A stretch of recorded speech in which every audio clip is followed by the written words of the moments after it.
আমার কাছে এরকম বড় একটা পন্ড আছে আর এখানে গাপ্পির বাচ্চা আছে। চিন্তা করতেছি এই গাপ্পির বাচ্চাগুলো তুলে এখানে একটা বড় কই কার্পের সেট আপ বানাবো। এই জন্য এতগুলো গাপ্পির বাচ্চা তুলে নিলাম, অনেক গাপ্পির বাচ্চা কিন্তু পাইছি। তারপরে এই গাপ্পির বাচ্চাগুলো এই ট্যাঙ্কে শিফট করে দিলাম, কারণ ওখানে যদি কই কার্প ছাড়ি তাহলে এই কই কার্পগুলো গাপ্পির বাচ্চাকে খেয়ে নেবে। আমি এই 4টার মতো কই কার্প নিয়ে আসছি, কারণ আগে 4টা দিয়ে টেস্ট করব যে 4টা বাঁচে কি না। বাঁচলে আরও অনেক ছাড়বো। এই যে দেখতে পাচ্ছেন এটা বালি দিয়ে মোটামুটি একটা সেট আপ রেডি করছি কই কার্পের জন্য।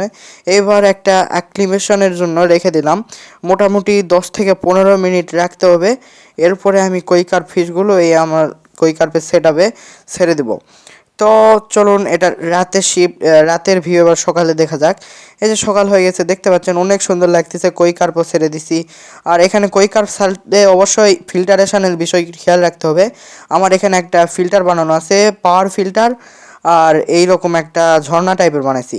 এখানে পানি 2 ধাপে ফিল্টার হয়, একবার নিচে এই যে এখানে পাওয়ার ফিল্টার থেকে ফিল্টার হয়ে আবার পানি এদিকে আসে, আবার এখানে অনেক বায়োমিডিয়া আছে, এই বায়োমিডিয়া দ্বারাও ফিল্টার হয়ে পানি পড়ে। 2 ধাপে ফিল্টার হয়, এই কারণে কই কার্প যেই ময়লা করবে সেগুলো না ঠিক থাকে। মাত্র 4টা মাছ ছাড়ে দেওয়া আছে, ভবিষ্যতে আরও অনেক ছাড়বো।